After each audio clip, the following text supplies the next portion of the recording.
Hello 12th class students.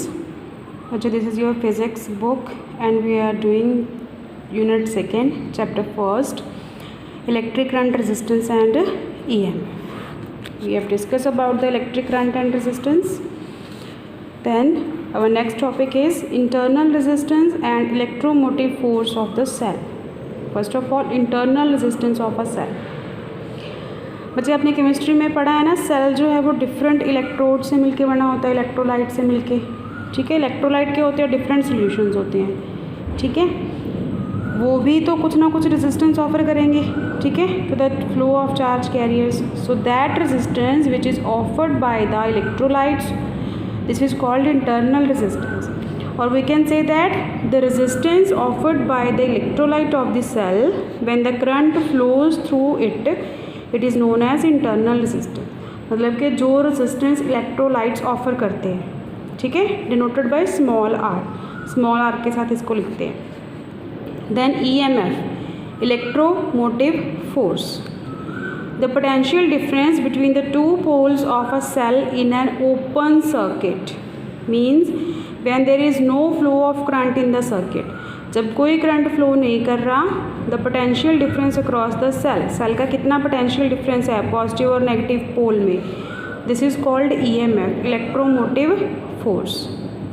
ठीक है, unit क्या होती है इसकी, वोल्ट, और we can say that joule per coulomb. कैसे डिफाइन करोगे, the EMF of a cell is called 1 volt if 1 joule of work is performed by the cell to drive 1 coulomb of charge around the circuit। Means अगर 1 joule of work जो हम कर रहे हैं 1 coulomb charge को flow करने के लिए सर्किट में। ठीक है, next we have terminal potential difference. Terminal potential difference means the potential difference between the two poles of a cell in closed circuit. EMF होता है बच्चे ओपन सर्किट में, ठीक है, terminal potential difference close circuit में, means जब current flow करेगा, this is called terminal potential difference. ठीक है, and this terminal potential difference it's denoted by V, EMF is denoted by capital E, and the terminal potential difference it is always less than the EMF of the cell। जो potential difference है बच्चे वो हमेशा EMF से कम होती है उसकी value. क्यों कम होती है, क्योंकि EMF है जब सर्किट ओपन है, मतलब कोई रेजिस्टेंस ऑफर नहीं हो रही, जितना सेल का पोटेंशियल आएगा उतनी ही रीडिंग आएगी हमारे पास, राइट। अगर हमने सर्किट क्लोज कर दिया, करंट फ्लो करेगा तो उसको रेजिस्टेंस ऑफर होएगी तो कुछ ना कुछ लॉस हो जाएगा। सो इसलिए जो टर्मिनल पोटेंशियल डिफरेंस है उसकी वैल्यू क्या होती है, always less than the EMF of a cell. Clear.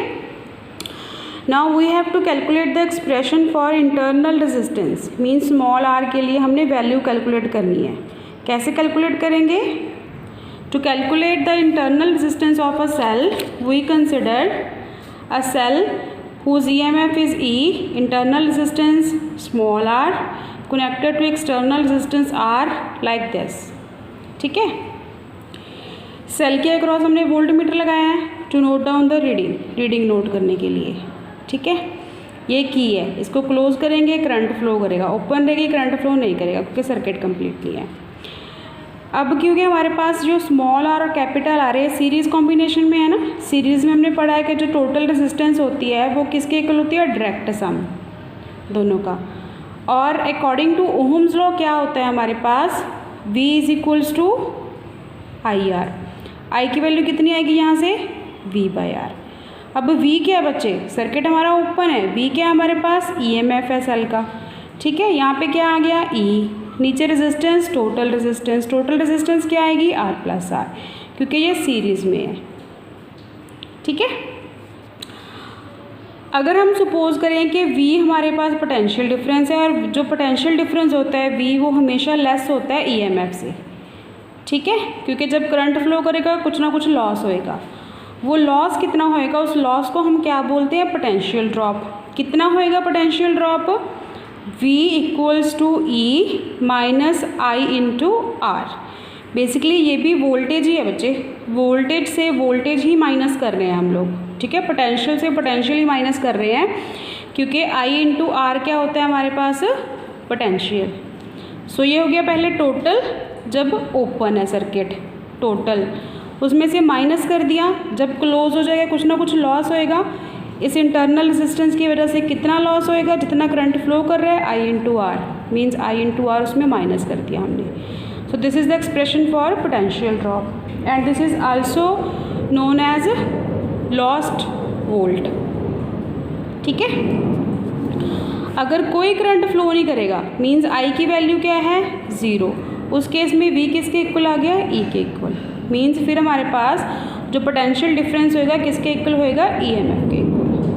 ठीक है, okay. Now as we know V is equals to I into R. ठीक है, put the value of I from equation 1 in this equation, I की value put कर रहे हैं हम लोग। ठीक है, then cross multiply it, we get R plus R into V equals to E into R, और it can be written as V R my plus V R equals to E into R. ये क्या आ गया, V R equals to E R minus V R, और R equals to E over V minus V over V क्या हो जाएगा, 1 into R. So this is the expression for internal resistance of a cell. Clear है बच्चे? ठीक है, next we have grouping of cells. Grouping of cells means the combination of cells in series and parallel. So first we will discuss about cells in series. Further we have two types of this cell in series. First is when the cells are of same EMF and internal resistance. Means cell का EMF भी same होएगा, internal resistance भी same होएगी। ठीक है, so for this we consider n cells each of EMF E, internal resistance R, connected to the external resistance R, all these are in series combination. सो अगर हम series में connect कर रहे हैं बच्चे n सेल्स को, सो टोटल EMF कितना होएगा इनका, n इंटू ई, एक सेल का EMF ई है, n सेल का कितना हो जाएगा, n इंटू ई। इंटरनल रेजिस्टेंस एक सेल की आर है, सीरीज़ में प्लस करते हैं direct, so internal resistance total कितनी हो जाएगी, n इंटू आर, मल्टीप्लाई कर देंगे। ठीक है, अगर पूरे सर्किट की बात करें, ये तो इंटरनल रेजिस्टेंस है ना, एक्सटर्नल भी तो है आर, सो टोटल क्या हो जाएगी, R plus N R. Clear है यहाँ तक? ठीक है, now if I is the current flowing through it, तो करंट किसके इक्वल होता है, total EMF over total resistance. Total EMF कितना है हमारे पास, N into E, total resistance कितनी है, R plus N R. So this is the expression for current. ठीक है, इसमें हमारे पास है कि अगर R it is greater then N R, फिर क्या हो जाएगा, I is equals to N E by R, I is equals to N E by R. ठीक है, means N times the current through a single cell, E by R single cell की होएगी ना। ठीक है, सेकेंड केस है हमारे पास, if N R is greater than R, फिर क्या होएगा, I is equals to N E over N R, फिर आर को नेगलेक्ट कर देंगे, एन और एन कैंसिल हो गया, सो आई किसके इक्वल आ गया हमारे पास, ई बाई आर। ठीक है, ये क्या होएगा हमारे पास, current due to a single cell, वो था एन टाइम्स ये सिंगल सेल। ओके।